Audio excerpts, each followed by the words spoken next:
ويني بسم الله رفتاي مكيف خلاص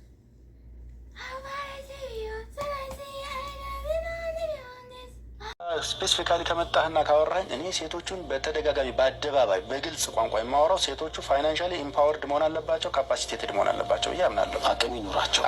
ሰላም አለይኩም ወራህመቱላሂ ወበረካቱ። እንዴት ናችሁ የዩቲዩብ ቤተሰቦች? ሰላም ናችሁ ሆይ? እኔ በጣም ሰላም ነኝ አልሐምዱሊላህ። ያው መጥፋት ተስማምቶኛል፣ እየጠፋሁ ነው። ዛሬ የመጣሁበት በጣም ብዙ ልጆች ስትቸገሩ የነበረበት ጉዳይ ማለት ነው።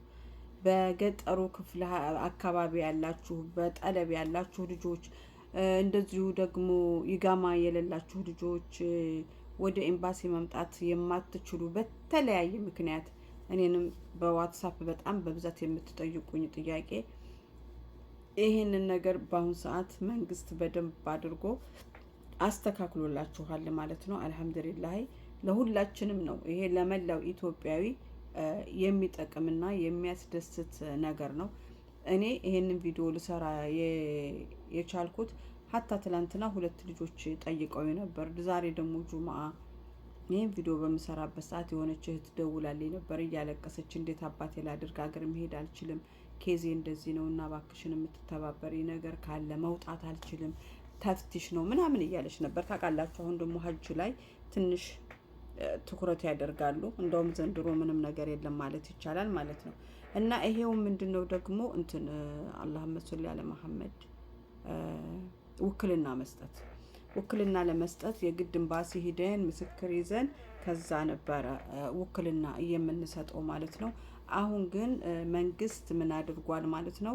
ስልካችን ላይ አፕሊኬሽን አውርደን በዛ በአፕሊኬሽን ተጻጽፈን አማርኛ፣ እንግሊዘኛ፣ አረበኛ አለው።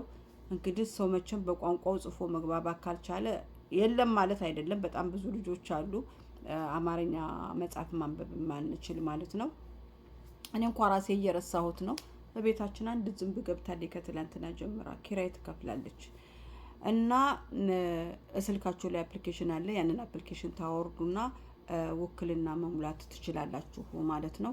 ክፍያውም እዛው ኦንላይን ነው የምትከፍሉት። እዛው ክፍያ የሚልሽን ብር ያስቀምጥልሻል፣ ትከፍያለሽ። አድርግ የሚልሽን ነገር ታደርጊያለሽ። ከዛ ውክልና የሚሰጠው ሰውዬ ይሞላል። አንቺ የራስሽን ኢንፎርሜሽን ትሞያለሽ። ስምሽ እስከ አያትሽ፣ የፓስፖርት ቁጥር ምናምን ትሞያለሽ።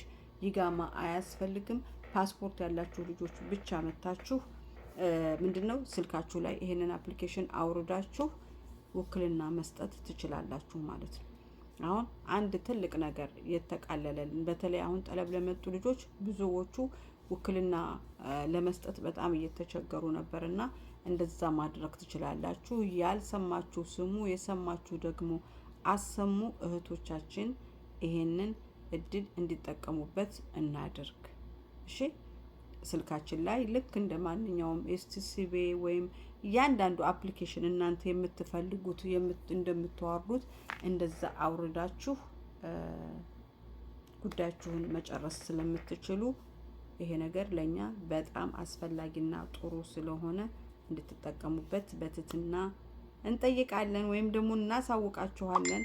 ሌላ ዛሬ ለረጅም ዓመት ኢትዮጵያ ኤምባሲ 8 ቁጥር ላይ ፓስፖርት እድሳት ክፍል ላይ ሲያገለግል የነበረ አንድ ወንድማችን ወደ አኪራ ሄዷል። አላህ ይረሃሙ ይሰክኑ ፍስህ ጀነቱ። ያው የኛን ባህሪ ታውቁታላችሁ አይደለ? ሰልፋኒዝም የራሳችንን ብቻ ብዙ እንከኖች አሉብንና ከአንድ እንከኖች አንዱ እሱም ሊኖር ስለሚችል ያስቀምየማችሁ ሰው ካላችሁ የጮህባችሁ እሱ ይጮሃል። የሚጮኸው ግን በሀቅ ነው። ብዙ ጊዜ የማየው ሰልፋኒዝም ስንል እንቀደማለን ስንል ምናምን ይጮሃልና ነግሮን ህጉን ነግሮን አንሰማ ስንለው እንዲህ ነው እንደዚህ ወረቀት አምጡ ይሄ ፎቶ አይሆንም ምናምን በዛ ሰዓት ካልተግባባችሁ ሊጮህ ስለሚችል ያስቀየማችሁ ቅር ያስባላችሁ ሰዎች ካላችሁ አውፍ በሉት። እሱ ወደ እውነተኛው ሀገር ሂዷል። እኛ አሁን አለን ተከታዮች ነን ማለት ነው። በጣም ምርጥ ሰው ነበረ ሰራሃተን። እኔ በጣም ለረጅም አመት ሳይቀየር ታውቃላችሁ። ፓስፖርት ክፍል ላይ መንግስት በየአመቱ ወይም በየ2 አመቱ ይቀይራቸዋል። እሱ ግን ለረጅም አመት ሰርቷል እና ጡረታ መውጣቱን ነበረ የሰማነው። ዛሬ ደግሞ ሙቷል ተብሎ ተፖሰተ እና እሱንም አላህ ይራህመው ይሰክኑ ፍስህ ጀነቱ። ቤተሰቦቹንም አላህ ሰብሩንና ጽናቱን ይስጣቸው። ላለው እህቱ ወንድሞቼ ይሄንን ቪዲዮ ላይክ ሼር በማድረግ ተባበሩኝ። እኔ ብዙም ከዩቲዩብ ተስፋ የለኝም፣ ግን እንደዚህ አስፈላጊ ነገር ሳገኝ ወደ እናንተ ይዤላችሁ እመጣለሁ ማለት ነው። እናመሰግናለን። ሰላም አለይኩም ወራህመቱላሂ ወበረካቱ። እንዴት ናችሁ ቤተሰብ? ሰላም ናችሁ ሆይ? አልሐምዱሊላህ እኔ ደህና ነኝ። አንድ የሆነ ኢንፎርሜሽን እኔ እጅ ገብቷል ማለት ነው። በቪዲዮም በወረቀትም በድምጽም ደርሶኛል። ይሄም ኢንፎርሜሽን ወይም ማዕሉማት ምንድነው የደረሰ ይመስላችሁ? ልጅቷ እዛ ሀገር በጠለብ መታ እየሰራች ነበርና ስራ ቦታው አልተመቻትም። ብዙ ጊዜ ለቤተሰቦቿ ትነግራቸው ነበረ። ከዛ አመት ከሰራች በኋላ ወደ ቢሮ እንድትሄድ ይደረጋል ማለት ነው። ወይም ቢሮ ይልኳታል። ቢሮ ሂዳ 24 ሰዓት ሳይሆናት ቤተሰብም ጋር ሳትገናኝ ምንም ሳትል የሽንት ቤት ባኙ ይሄ ውሃ የሚፈስበት ላይ እዛ ጠረሃዋን አንጠልጥላ በዛ ተንጠልጥላ ሙታለች ተብሏል። ቪዲዮ ላይ እንደሚያሳየው ከሆነ ፖሊስም የለም፣ የህግ አካልም የለም። እዛ ቤት ውስጥ የሚሰሩ ሰዎች ናቸው በቢላዋ ጠረሃውን ቆርጦ ምናምን ሲያወርዱ የሚታዩ ማለት ነው።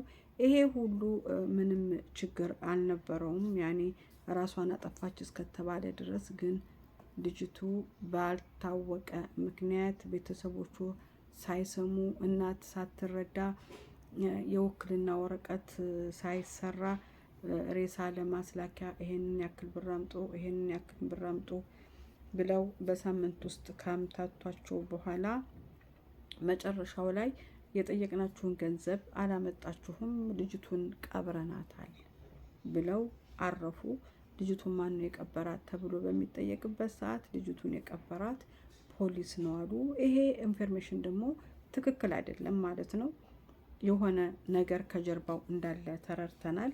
እናት ትላንትና ተረዳች። ወንድሞቿ እንኳ ከዛ በፊት ሳምንት ምናምን ሰምተው ነበር ማለት ነው።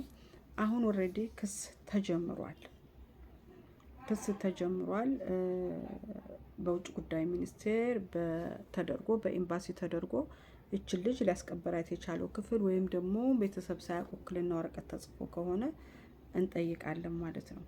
በዚህ አጋጣሚ አሁን ልነግራችሁ የመጣሁበት ምክንያት ምንድን ነው? እዛ ሀገር የክርስቲያን ቀብር አለ። ዝም ብላችሁ የክርስቲያን ቀብር የለም አትበሉ። ከአሁን በፊትም ተናግሬያለሁ፣ ብዙ ሰዎችም ጠይቄያለሁ። የክርስትና ሃይማኖት ተከታዮች እዛ ሀገር መቀበር አይፈልጉም፣ መብታቸው ነው። አገራቸው መሄድ ይፈልጋሉ፣ መብታቸው ነው። ያካሄዱም ህግና ደንብ አለ።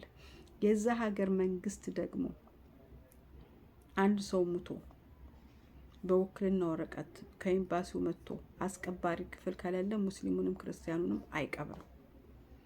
አይቀብርም።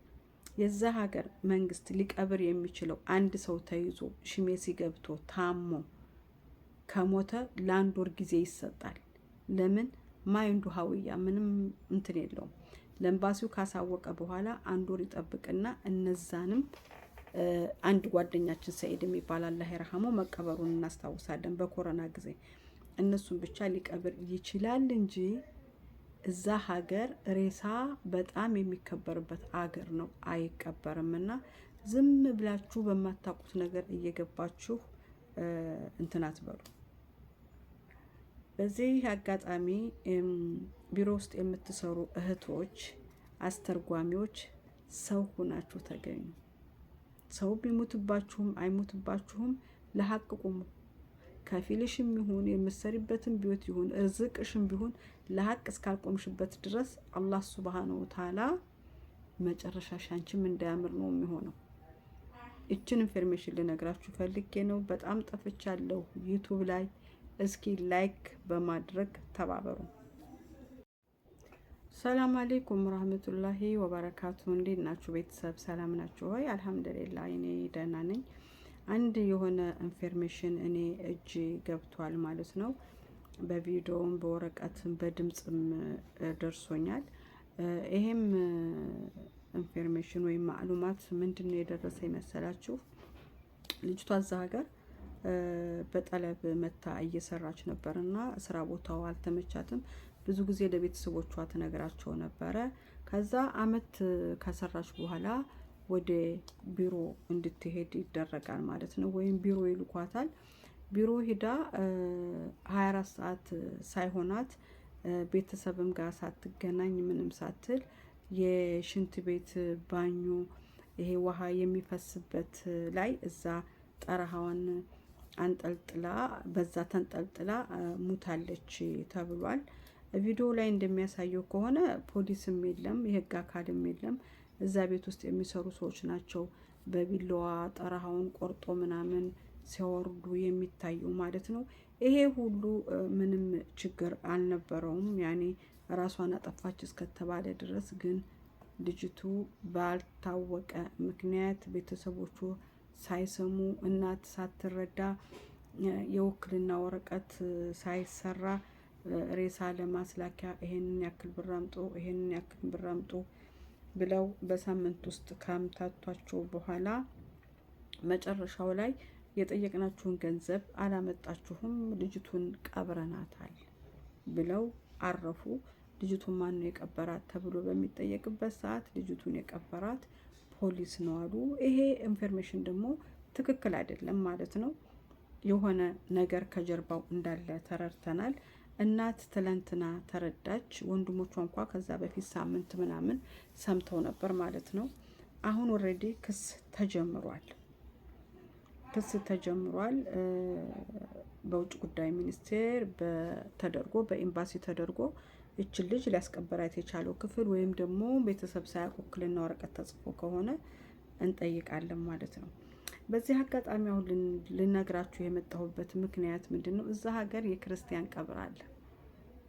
ዝም ብላችሁ የክርስቲያን ቀብር የለም አትበሉ። ከአሁን በፊትም ተናግሬያለሁ፣ ብዙ ሰዎችም ጠይቄያለሁ። የክርስትና ሃይማኖት ተከታዮች እዛ ሀገር መቀበር አይፈልጉም፣ መብታቸው ነው። አገራቸው መሄድ ይፈልጋሉ፣ መብታቸው ነው። ያካሄዱም ህግና ደንብ አለ። የዛ ሀገር መንግስት ደግሞ አንድ ሰው ሙቶ በውክልና ወረቀት ከኤምባሲው መጥቶ አስቀባሪ ክፍል ከሌለ ሙስሊሙንም ክርስቲያኑንም አይቀብርም። የዛ ሀገር መንግስት ሊቀብር የሚችለው አንድ ሰው ተይዞ ሽሜሲ ገብቶ ታሞ ከሞተ ለአንድ ወር ጊዜ ይሰጣል። ለምን? ማይንዱ ሀውያ ምንም እንትን የለውም። ለኤምባሲው ካሳወቀ በኋላ አንድ ወር ይጠብቅና እነዛንም አንድ ጓደኛችን ሰኢድ የሚባል አላህ ይርሐመው መቀበሩን እናስታውሳለን። በኮሮና ጊዜ እነሱን ብቻ ሊቀብር ይችላል እንጂ እዛ ሀገር ሬሳ በጣም የሚከበርበት አገር ነው፣ አይቀበርም። እና ዝም ብላችሁ በማታውቁት ነገር እየገባችሁ እንትን አትበሉ። በዚህ አጋጣሚ ቢሮ ውስጥ የምትሰሩ እህቶች፣ አስተርጓሚዎች ሰው ሁናችሁ ተገኙ። ሰው ቢሞትባችሁም አይሞትባችሁም ለሀቅ ቁሙ። ከፊልሽም ይሁን የምትሰሪበትም ቢወት ይሁን ርዝቅሽም ቢሆን ለሀቅ እስካልቆምሽበት ድረስ አላህ ሱብሃነሁ ወተዓላ መጨረሻሽ አንቺም እንዳያምር ነው የሚሆነው። እችን ኢንፎርሜሽን ልነግራችሁ ፈልጌ ነው። በጣም ጠፍቻለሁ ዩቲዩብ ላይ። እስኪ ላይክ በማድረግ ተባበሩ።